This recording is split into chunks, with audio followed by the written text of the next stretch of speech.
In the previous lesson, we looked at average rate of change and instantaneous rate of change. So remember that rate of change is the change in the dependent variable, represented by y, over the change in the independent variable, which is x. So delta y over delta x, or y2 minus y1 over x2 minus x1. So an average rate of change is always between 2 points,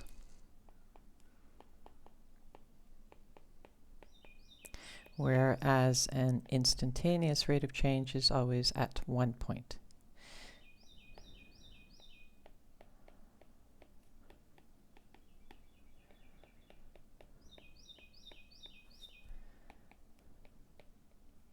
And the average rate of change is also called the secant line, and the instantaneous rate is called the tangent line. So think of it as if we had a graph, an average rate of change would be the change between 2 points. So if we had point 1 and point 2, it's the difference between the y over difference in the x's. The instantaneous rate of change is at 1 point, so it only passes through that 1 point.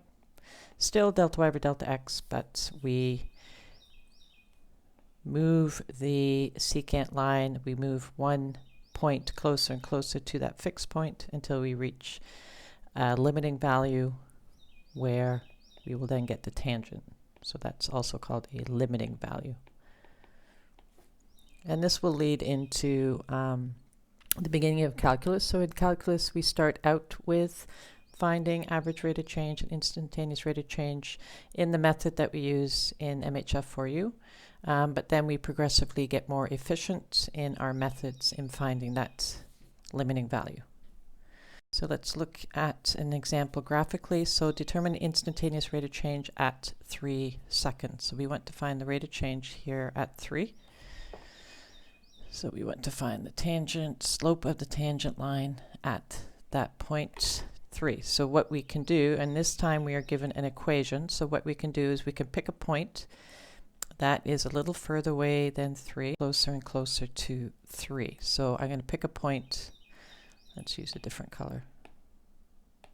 So I'm going to pick a point at 2, and I'm going to find the slope of the line between 2 and 3. And then I'm going to move that point closer, so at 2.5, and I'm going to find the slope of that line between 2.5 and 3, and then I'm going to move it even closer to 2.9, and I'm going to keep doing that until I start to see a constant value. Makes sense, because when I picked it at 2, it had a positive slope, the line was going up, but when I moved it closer to 2.5, now I have a negative slope. So that results. So in my table, I'm going to start at 2 and get, so we're going to start at 2, we're going to get closer to 2.5, 2.9, 2.99, and we'll keep doing it and keep getting closer and closer and closer until we start to get a constant value. Once you see that constant value, then you can assume that that would be the limiting value. So the equation h of t is our model. So I like to just put my calculations in a separate spot just because it's easier. It takes up less space. So I'm just going to put 3 into the equation here and find the value at 3, and it works out to be 32.9. And then I would find it at 2. So I would do the same thing. I would put in 2 for t, and that works out to be 32.4.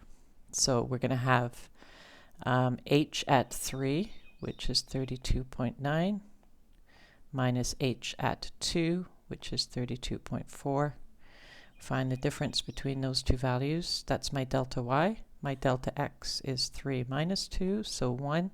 And then my delta y over delta x is 0.5. Then we're going to move that point a little bit closer to 2.5. So I'm going to Sub in 2.5 into the equation, I end up with a result of 33.875. So we're going to do h of 3, 32.9, minus h of 2.5. Find the difference between those two numbers. Works out to be negative 0.975. Delta x is 3 minus 2.5. So then we'll do delta y over delta x. Works out to be negative 1.95. And we can see from the graph that that makes sense. And then we want to do it closer to 2.9. So sub that into the equation. I get 33.291. So we've got 32.9 minus 33.291 gives us a result of negative 0.391. Delta x will be 0.1. Delta y over delta x will be negative 3.91. And then we'll get even closer. So we're not seeing a constant value yet, so we'll keep going. I'm going to put in 2.99. Oh, no, that's 32.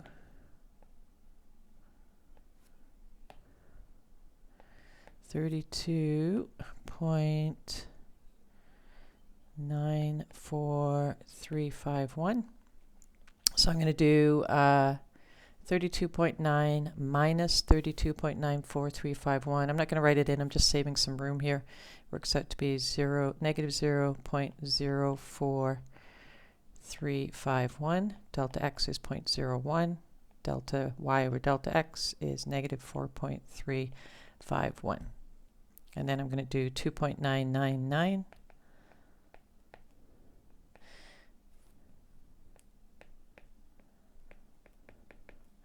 So we'll do 32.9 minus 32.9044 equals negative 0.004395 divided by delta x.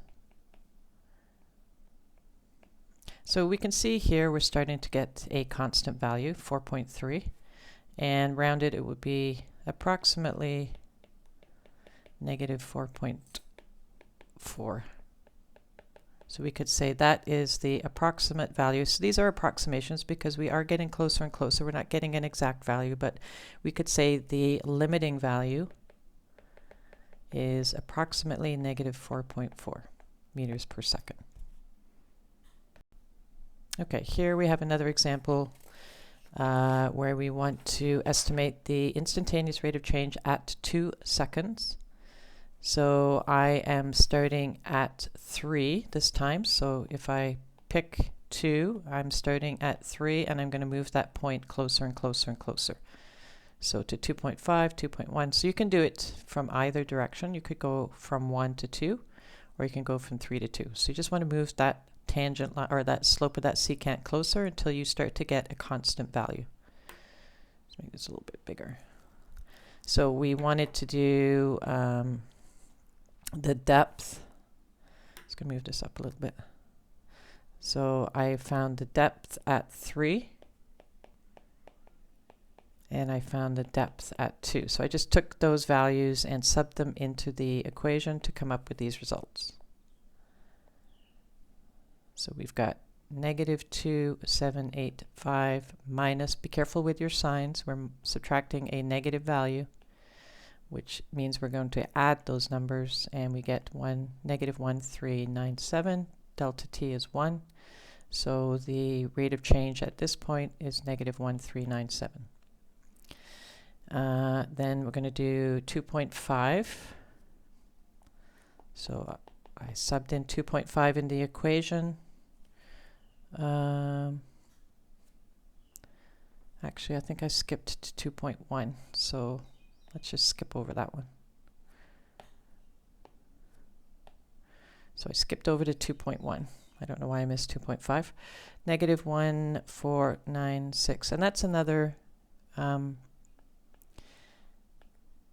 fact to, sometimes I get asked, well, how do I know how many values to use? So you want to use at least 3 intervals. right? Do you need to use 2.5? Not really. I can go from 2 to 2.1 or 3 to 2.1. I can make that jump, but I want to use at least 3 intervals, and I want to see that constant value.